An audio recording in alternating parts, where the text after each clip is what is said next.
ఓం నమః శివాయ. ఓం నమో నారాయణాయ. ఓం శ్రీ స్వర్ణాకర్షణ కాల భైరవాయ నమో నమః. ఓం ఒటుక కాల భైరవాయ నమో నమః. హరి ఓం. మా ఛానల్కి స్వాగతం. చూస్తున్న వీక్షకులకు, ప్రేక్షకులకు, ప్రియ కాళభైరవ భగవద్బంధులకి స్వాగతం పలుకుతూ మమ్మల్ని ఎంతగానో ఆదరిస్తూ ఉండబడిన ప్రియ సోదరి మనులకు అందరికీ కూడా ముక్కోటి ఏకాదశి పండగ శుభాకాంక్షలు. సనాతన ధర్మ వీక్షకులకు, సంరక్షకులకు అందరికీ పైన దత్తాత్రేయ స్వామి యొక్క ఆశీస్సులు ఉండాలని కోరుకుందాం. అలాగనే మార్గశీర్ష మాసం అనగానే శ్రీ వల్లి దేవసేన సుబ్రహ్మణ్యేశ్వర స్వామి యొక్క జయంతి, కాళభైరవ జయంతి, దత్తాత్రేయ జయంతి సందర్భంగా మనమందరము ఎలాంటి విధి విధానాలు పాటించాలో సవివరంగా సంపూర్ణంగా తెలుసుకుందాం. 16వ తారీఖు 12వ నెల 2023 నుండి 31/12/2023 వరకు పుట్టినటువంటి వారికి ముందస్తుగా జన్మదిన శుభాకాంక్షలు. గతంలో వివాహం చేసుకున్న వారికి వివాహ వార్షికోత్సవ శుభాకాంక్షలు. ఈ 16వ తారీఖు నుండి 31వ తారీఖు వరకు ద్వాదశ రాశుల్లో గ్రహ గమనాలను అనుసరిస్తూ ఎలా ఉండబోతుందో సవివరంగా సంపూర్ణంగా తెలుసుకుందాం. మేషరాశిలో గురు సంచార స్థితి, కన్యరాశిలో కేతు సంచార స్థితి, తులారాశిలో శుక్రుడు స్వక్షేత్ర సంచార స్థితి, వృశ్చిక రాశిలో కుజుడు స్వక్షేత్ర సంచార స్థితి, ధనుసు రాశిలో రవి బుధ సంచార స్థితితో బుధాదిత్య రాజయోగంతో ప్రయాణం అవ్వడం, కుంభరాశిలో శనేశ్వర స్వామి స్వక్షేత్ర సంచార స్థితి, మీనరాశిలో రాహు సంచార స్థితితో ద్వాదశ రాశుల్లో గ్రహ గమనాలు ఈ విధంగా ఉన్నాయి. ఇక్కడ విశేషంగా శుక్రుడు స్వక్షేత్రకారకుడు, కుజుడు స్వక్షేత్రకారకుడు, శనేశ్వర స్వామి వారు స్వక్షేత్రకారకుడు. విశేషమైనటువంటి 3 గ్రహాలు స్వక్షేత్రంగా ఉన్నప్పుడు ఎలాంటి ఉపయోగాలు ఉంటాయో సవివరంగా సంపూర్ణంగా తెలుసుకుందాం. వృషభ రాశి వారు ఈ కాళభైరవ జయంతి సందర్భంగా ఎలాంటి విధి విధానాలు పాటించాలో ఈ వీడియోలో సవివరంగా సంపూర్ణంగా తెలుసుకుందాం. వృషభ రాశిలో ఏ నక్షత్రాలు వస్తాయనగా కృతికా నక్షత్రంలోని 2, 3, 4 పాదాలు, రోహిణి నక్షత్రంలోని 4 పాదాలు, మృగశిర నక్షత్రంలోని 1, 2 పాదములు కలిపితే వృషభ రాశి. చాలామందికి పుట్టినటువంటి కాల సమయంలో డేట్ ఆఫ్ బర్త్లు లేనటువంటి ఏకైక కారణం చేత పేరు యొక్క మొదటి అక్షరాన్ని అనుసరిస్తూ ఆ రాశిని తెలుసుకునే ప్రయత్నం అవుతుంది. అవి ఏ అక్షరాలు ఒకసారి పరిశీలన చేద్దాం. ఈ, ఉ, ఏ, ఓ, వా, వి, వు, వే, ఓ అక్షరాల వారందరూ కూడా వృషభ రాశి జాతకులే. వృషభ రాశి యొక్క అధిపతి శుక్రుడు. వీరికి సంతాన స్థానంలో కేతు సంచార స్థితి ఉండడం వలన తల్లిదండ్రుల మాట వినడం, గురువుల యొక్క ఆశీస్సులు పొందడం, నూతనంగా వివాహమైన వారికి సంతాన యోగము, అద్భుతమైన ఐశ్వర్యమైన ఆనందకరమైన జీవితానికి స్వాగతం పలకడానికి చాలా అవకాశాలు ఉన్నాయి. ఆధ్యాత్మికంగా ఉన్నప్పుడు యోగదాయకం అని చెప్పి గమనించగలగాలి. 6వ స్థానంలో శుక్రుడు సంచారం చేయడం వలన విలాసవంత జీవితాన్ని పొందడము, నూతన బంగారు ఆభరణాలు, వస్త్రాలు, భూములు, గృహాలు, క్రయ విక్రయాలు యోగదాయకం అని చెప్పి గమనించాలి. సప్తమంలో కుజుడు సంచారం చేయనప్పుడు కుజదోష ప్రభావం కావడం వల్ల ఆ కుజుడు స్వక్షేత్రంగా అవ్వడం వల్ల ఆవేశానికి దూరంగా ఉండడం, ఆలోచనగా ఉండడం, అనర్థంగా ప్రవర్తించకుండా జ్ఞానంగా ఉండగలిగినట్లయితే మీకు అనేక రకాలమైనటువంటి సమస్యలను తొలగించుకునే మానవ ప్రయత్నం చేసే పరిస్థితి ఉంటుంది. ఆయుస్థానంలో రవి బుధ సంచార స్థితి కనుక మీ జన్మ నక్షత్రం రోజున పూర్ణిమ తిథి ఎందున, అష్టమి తిథి ఎందున దూర వాయు జల ప్రయాణాలు పెట్టుకోకపోవడం ఉత్తమోత్తంగా భావించగలగాలి. లేకపోతే అనేక రకాల ప్రమాదాలు పొంచి ఉన్నాయి. తస్మాత్ జాగ్రత్త. రాజస్థాన్లో శనేశ్వర స్వామివారు ఉండడం వల్ల గృహ మార్పు, ఉద్యోగ మార్పు, వ్యాపార మార్పు ఉండే అవకాశాలు చాలా అధికంగా ఉన్నాయి. లాభస్థానంలో రాహు సంచారం చేయడం వల్ల మీరు పట్టిందల్లా బంగారం అవ్వడం, మీ యొక్క ఆలోచన, మీ కృషి, మీ పట్టుదలకు మంచి కాలము అని చెప్పి గుర్తించగలగాలి. వ్యయంలో దేవగురు బృహస్పతి సంచారం చేయడం వల్ల వృత్తులలో, ఉద్యోగాల్లో, వ్యాపారాలలో, సేవారంగ కార్యక్రమాలలో కొన్ని మెళుకలు అవసరము. పెద్దవాళ్ళు చెప్తే వినే ప్రయత్నం చేయండి. కొత్త ప్రయోగాలు చేసేటప్పుడు 1కి 100 సార్లు ప్రయత్నం చేయగలగాలి. అలాగే హోటల్ వ్యాపారస్తులు, గృహ భవన నిర్మాణ కార్యక్రమం చేసేటువంటి వారు, వ్యవసాయ సోదరీమణులు, స్వయం వృత్తుల వారందరికీ చాలా మంచి కాలము అని చెప్పి గమనించాలి. ఈ డిసెంబర్ నెలలో ద్వితీయార్థంలో ముఖ్యమైనటువంటి పండగల గురించి సవివరంగా సంపూర్ణంగా క్లుప్తంగా తెలుసుకుందాం. 17వ తారీఖున ధనుర్మాస ప్రారంభము. అనేక వెంకటేశ్వర స్వామి యొక్క దేవాలయంలో కానీ, రామాలయంలో కానీ, హనుమాన్ దేవాలయంలో కానీ ధనుర్మాస ప్రారంభ మహోత్సవ కార్యక్రమాలు జరుగుతూ ఉంటాయి. తిరుపావై సేవ జరుగుతూ ఉంటుంది. మనమందరము కూడా సేవలో పాల్గొందాం, స్వామి వారి యొక్క ఆశీస్సులు పొందుదాం. 18వ తారీఖున షష్ఠి సోమవారం సందర్భంగా శ్రీ వల్లి దేవసేన స్వామివారి యొక్క జయంతి.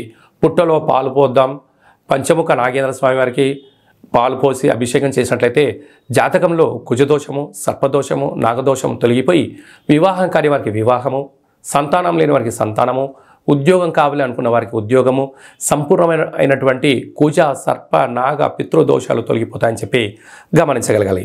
20వ తారీఖున అష్టమి బుధవారము మనము కాలభైరవ జయంతి కనుక జయంతి రోజున స్వామివారి యొక్క కాలభైరవ అష్టకాన్ని విన్నా, కాలభైరవ స్వామి యొక్క పూజ చేసిన, కూష్మాండ దీపాన్ని వెలిగించిన అద్భుతమైనటువంటి మనకు అష్ట కష్టాలు తొలగిపోయి అష్టైశ్వర్య ప్రాప్తి కలుగుతుందని చెప్పి గమనించాలి. అలాగే మనకు ఇంట్లో కుదరకపోతే ఈ కిందనే మనం సంప్రదించినట్లయితే కాళభైరవ స్వామికి అభిషేకము, కూష్మాండ దీపము, కాళభైరవ యొక్క సౌభాగ్య ముడుపు కట్టి మీ పేరున పూజ చేయించడం జరుగుతుంది. కనుక వాట్సాప్ ద్వారా మీకు ఆన్లైన్ ద్వారా మీకు ప్రత్యక్ష ప్రసారం కూడా చూపించడం జరుగుతుంది.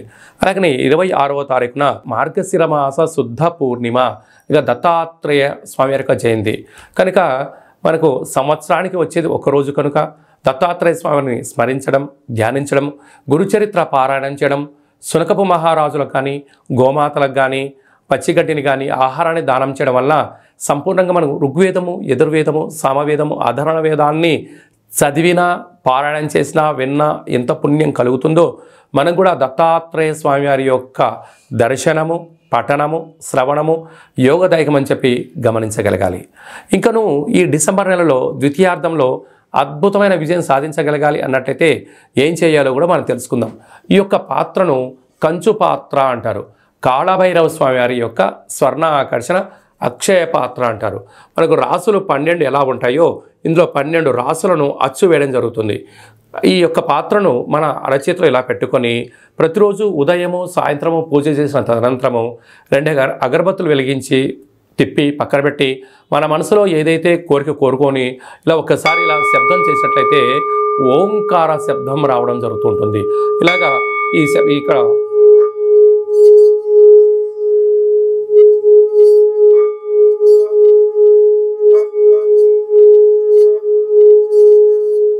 ఈ యొక్క అక్షయ పాత్ర ద్వారా ఈ శబ్దాన్ని సృష్టించడం వలన ఓంకార శబ్దం ద్వారా గృహంలో ఉండబడినటువంటి వాస్తు, నరదృష్టి, శత్రు ప్రభావ దోషాలు తొలగిపోతాయని చెప్పి గమనించగలగాలి. అక్షయము అనగా నశించబడినటువంటిది, కాళభైరవుడు అనగా కాలం అనేటువంటిది మనకు అనుకూలంగా ఉండేటువంటి పరిస్థితి ఉంటుంది. పిలిస్తే పలికే ఏకైక భగవంతుడే కాళభైరవ స్వామివారు. కనుక మనమందరము కూడా ఈ కాళభైరవ జయంతి సందర్భంగా స్వామివారిని స్మరిద్దాం. గృహంలో కూష్మాండ దీపాన్ని లేక నారికేల దీపాన్ని వెలిగించుకుందాం. అక్షయ పాత్రను సొంతం చేసుకుందాం. ఇంట్లో పెట్టుకొని సకల యంత్ర, మంత్ర, తంత్ర, పరతంత్ర, తాంత్రికపరమైనటువంటి దోషాలు తొలగిపోయి సంపూర్ణమైనటువంటి అష్ట కష్టాలకు స్వస్తి పలికి అష్టైశ్వర్యం స్వాగతం పలకడానికి మనకు కాళభైరవ స్వామికి ఆశీస్సులు ఉంటాయని చెప్పి గమనించగలగాలి. ఆసక్తి గలవారు ఈ కింద నెంబర్ సంప్రదించి పొందగలరు. ఈ యొక్క అక్షయ పాత్రతో పాటు కాళభైరవ స్వామి యొక్క ఒక పిరమిడు, స్వామివారి యొక్క కంకణము, ఉట్టి, ఇంటి బయట కట్టుకోవడానికి సౌభాగ్య ఉట్టిని మీ యొక్క గోత్రనామాల పేరుపైన మన యొక్క స్వర్ణాకర్షణ కాళభైరవ స్వామి యొక్క దేవాలయంలో 41 రోజు కూష్మాండ దీపాన్ని కూడా పెట్టడం జరుగుతుంది. ఆసక్తి గలవారు ఈ కింద నెంబర్ సంప్రదించవచ్చు. అలాగే మీ వ్యక్తిగత జాతకం తెలుసుకోవాలనుకుంటున్నారా? మీ యొక్క పేరు, పుట్టినటువంటి తేదీ, నెల, సంవత్సరం, పుట్టిన సమయం రాసి వాట్సాప్లో పంపించగలిగినట్లయితే మీరు పుట్టినప్పుడు గ్రహ గమనాలు ఎలా ఉన్నాయి, ప్రస్తుతం ఎలా ఉంటున్నాయి, రాబోయే కాలంలో ఎలా ఉండబోతున్నాయో సవివరంగా సంపూర్ణంగా 100 సంవత్సరాల జాతకాన్ని వ్రాసి పంపించి మీకు తెలియజేయడం జరుగుతుంది. అలాగా డేట్ ఆఫ్ బర్త్లు లేనటువంటి వారికి మీ పేరు యొక్క మొదటి అక్షరాన్ని అనుసరిస్తూ రాశిని తెలియజేస్తూ రమణ శాస్త్రం ద్వారా అనగా గవ్వళ ద్వారా కాళభైరవ ఉపాసన చేత భూత, భవిష్యత్, వర్తమానాన్ని తెలియజేయడం జరుగుతుంది. కనుక మీ వ్యక్తిగత జాతకం తెలుసుకోవాలనుకుంటున్న వారు ఈ కింద నెంబర్ని సంప్రదించి ఆన్లైన్ ద్వారా కానీ, ఆఫ్లైన్ ద్వారా కానీ, వాట్సాప్ ద్వారా కానీ అపాయింట్మెంట్ తీసుకొని సంప్రదించగలరు. అలాగనే మీ యొక్క అబ్బాయికి కానీ, అమ్మాయికి కానీ వివాహం కావడం లేదా, ఆ యొక్క జాతకంలో అనేక రకాల సమస్యలు ఉన్నప్పుడు, లేకుంటే వచ్చినటువంటి వధువు కానీ వరుడు యొక్క జాతకం కలిసిందా కలవలేదా అనేటువంటిది తెలుసుకోవాలనుకున్నట్టయితే వారి యొక్క డేట్ ఆఫ్ బర్త్లు కానీ వారి యొక్క పేర్లను కానీ మీరు పంపించినట్లయితే వివాహ జాతక పొంతన వారి యొక్క గణాలు, గుణాలు, జంతు పరిశీలన చేసి మీకు సవివరంగా తెలియజేయడం జరుగుతుంది. అలాగే గతంలో వివాహం చేసుకున్న వారికి దంపతులు మధ్యలో సఖ్యతగా ఉండకపోవడం కానీ, ఒకరిపైన ఒకరు అగౌరవంగా ఉండడం కానీ 490 కేసులు పెట్టుకోవడం కానీ పోలీస్ స్టేషన్లో గొడవలు వెళ్తూ అలాగే విడాకుల దాకా వెళ్ళినటువంటి వారందరూ ఎలాంటి ఇబ్బంది పడకుండా మీ యొక్క జాతకంలో కానీ మీ పేరులో కానీ స్వల్పమైనటువంటి మార్పులు చేర్పులు చేయడం వలన మీకు ఉజ్వలమైన మంచి బంగారు భవిష్యత్తుకు ఆధ్యాత్మిక సలహాలు సూచనలు ఇవ్వడం జరుగుతుంది. తెలుసుకునే వాళ్ళు తెలుసుకోవచ్చు. అలాగే మీకు పుట్టినటువంటి అబ్బాయి కానీ అమ్మాయికి కానీ పేరు ఎలాంటి పేరు పెట్టగలగాలి, పేరు యొక్క మొదటి అక్షరం ఏం రాగలగాలి, రాబోయే కాలంలో ఆ పేరులో ఉన్న వైబ్రేషన్స్ విషయం తెలుసుకొని పేరు పెట్టినట్లయితే అంటే ఏదైనా కూడా ఒక వ్యవస్థలు కానీ సంస్థలు కానీ ఒక వ్యక్తి పేరును బట్టి తన యొక్క జీవన గమనం ఆధారపడి ఉంటుంది కనుక వాటి పేర్లను మన యొక్క దేవాలయంలో ఆధ్యాత్మికమైనటువంటి అద్భుతమైనటువంటి మంచి పేర్లను మీకు సజెషన్ చేయడం జరుగుతుంది. కనుక ఆసక్తి గలవారు ఈ కింద నెంబర్ సంప్రదించి అపాయింట్మెంట్ తీసుకొని సంప్రదించగలరు. అందరికీ కళవు వెంకటనాయక అన్నట్టుగా వెంకటేశ్వర స్వామి ఆశీస్సులు ఉండాలని కోరుకుందాం. అందరినీ ఆశీర్వదించడం ప్రార్థన చేద్దాం. ఓం శతమానం భవతి శతాయు పురుష సతేంద్రియ ఆయుష్యేవేంద్రియే ప్రతిష్టతి ధనం ధాన్యం బహుపుత్రలాభం శత సంవత్సరం దీర్ఘమాయు. సర్వే జనా సుఖినో భవంతు, లోకా సమస్తా సుఖినో భవంతు. సర్వం శ్రీ కాళభైరవ దేవతార్పణమస్తు. హరి ఓం. ఈ వీడియో మీకు నచ్చినట్టయితే లైక్ చేయండి, షేర్ చేయండి, మా ఛానల్ని సబ్స్క్రైబ్ చేసుకోండి. మేము చేస్తున్న ఆధ్యాత్మిక వీడియోలు మీకు ముందస్తుగా నోటిఫికేషన్ రావాలి అన్నట్టయితే గంట సింబల్ ప్రెస్ చేయండి, పైన ఆల్ అనే బటన్ కూడా తెలియజేస్తూ భగవద్బంధులకు, మిత్రులకు, సనాతన సంరక్షకులకు ఈ యొక్క వీడియోను ఫార్వర్డ్ చేసి హిందూ ధర్మాన్ని కాపాడండి.